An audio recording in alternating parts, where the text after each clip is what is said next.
سے گزرتے ہو اور وہاں پہ اگر کسی کسان اور کسی کی پیداوار کو نقصان ہوتا ہے تو اس کو بچاؤ. اس لیے 84 لڑائیاں ہوئی اور ان لڑائیوں میں کیول 1014 لوگ مرے. دنیا کا سب سے بڑا ریکارڈ ہے. اور جب پروفیٹ محمد جب مکہ میں آئے اپنے پورے سینکوں کے ساتھ، تو جس مکہ والوں نے ان کو اپمانت کیا تھا، جس مکہ والوں نے ان کو پتھر سے مارا تھا، جس مکہ والوں نے ان کی جان لینے کی کوشش کی تھی اور ان کی تکلیف کے چلتے ان کو ہجرت کرنی پڑی تھی، اس مکہ والوں کو انہوں نے پیار سے جیتا. اور وہ مکہ کی جو فتح تھی ایسی فتح تھی جس میں خون کا ایک قطرہ بھی نہیں بنا.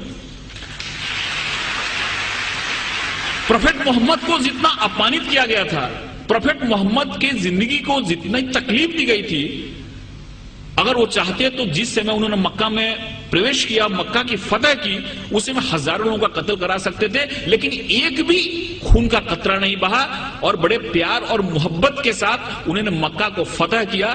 اس سے یہ بات سامنے آتی ہے کہ شانتی اور امن اسلام کا مقصد ہے. تلوار اٹھائی انہوں نے، تلوار اس لیے اٹھائی کہ تلوار اٹھانے کا ان کو حکم تھا، مجبوری تھی تلوار اٹھانا، کہ اگر تلوار نہیں اٹھاتے تو مذہب کا قیام نہیں ہو سکتا. اور ہر ایک جگہ گیتا میں بھگوان شری کرشن نے ارجن کو کہا کہ تم لڑائی کرو، اگر تم لڑائی نہیں کرو گے تو دھرم کی استھاپنا نہیں ہو پائے گی. ارجن وہاں سے بھاگ رہا تھا. ارجن نے بولا کہ پھر نہیں چلا تھا کیونکہ میرے سامنے تو ہمارے سارے ریلیٹو بیٹھے ہوئے ہیں.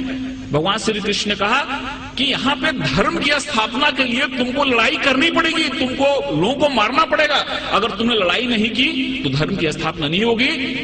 تو ایک وشیش پرستھتی میں ہم کو لڑائی کرنے کی بھی ضرورت ہوتی ہے. ویسے پروفیٹ محمد نے اگر لڑائی کرنے کی بات کی تو وہاں پہ کی جہاں پہ لڑائی کرنا مجبوری تھا، اور وہاں پہ اگر لڑائی نہیں ہوتی تو شانتی کی استھاپنا نہیں ہوتی. اس لیے یہ بات ہمارے سامنے آتی ہے کہ سب سے بڑی جو بات ہے کہ اسلام جہاں جہاں انہوں نے ان کو جہاں جہاں وہ لوگوں کو مار سکتے تھے، جہاں جہاں خون خرابہ ہو سکتا تھا، وہاں پہ انہوں نے خون خرابہ نہیں ہونے دیا. کبھی کبھی انہوں نے اپنے کو خود اپمانت بھی ہوئے.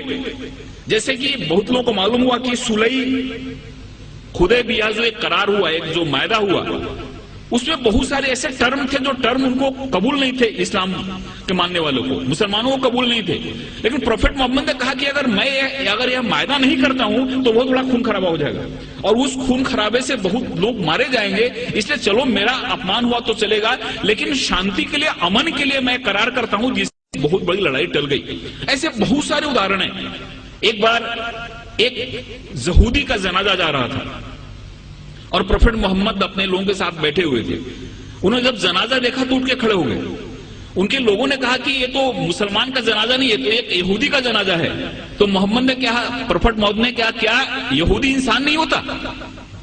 یہ ساری چیزیں ہمارے سامنے آنی چاہیے.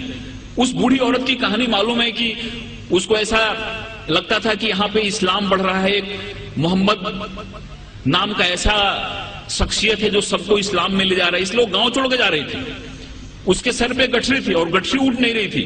ایک نوجوان آیا اور بولا کہ ماتا جی میں آپ کی مدد کروں، آپ چلو اپنی گٹھری میں گاؤں کے باہر چھوڑ دیتا ہوں. عورت نے ان کو گٹھری دی اور وہاں سے نوجوان اس گٹھری کو اپنے سر پہ لیا اور گاؤں کے باہر گیا اور بولا کہ اب ٹھیک ہے آپ گٹھری لو، جاؤ. اس عورت نے پوچھا کہ کیسا نیک انسان ہے جو اپنے سر پہ میری گٹھری لے کے جا رہا ہے. اس نے پوچھا کہ تمہارا نام کیا ہے؟ انہوں نے کہا کہ مجھ کو محمد کہتے ہیں. جس کے ڈر سے بھاگ رہی تھی وہی انسان اس عورت کی گٹھی کو اپنے سر پہ لے جا رہا ہے اور اس کو مدد کر رہا ہے. اور اسی دن عورت اسلام میں آ گئی. جو عورت پروفیٹ محمد کے سر پہ ہمیشہ کچرا پھینکا کرتی تھی نماز کے جاتے سمے، روز کچرا پھینکتی تھی ان کے سر پہ. ایک دن جب اس نے کچرا نہیں پھینکا تو محمد جب لوٹ رہے تھے پروفیٹ محمد، تو انہوں نے دیکھا اور پوچھا کہ عورت کہاں ہے؟ لوگوں نے کہا کہ وہ بیمار پڑی ہوئی ہے. وہاں پہ جا کے انہوں نے اس کی طبیعت پوچھی.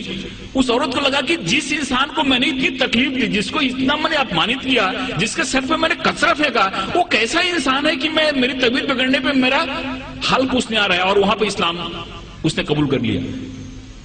ایک چیز لوگوں کے سامنے آنا چاہیے، یہ جو تحمل ہے، یہ جو ہماری سہیشونتا ہے، یہ جو ہمارا ایک انسانیت کے پرتی پریم ہے، یہ حدیث میں اور پروفیٹ محمد کی جو سنت ہے، یہ جب ہمارے لوگوں کے سامنے آتی ہے تو ہم کو سمجھ میں آتا ہے.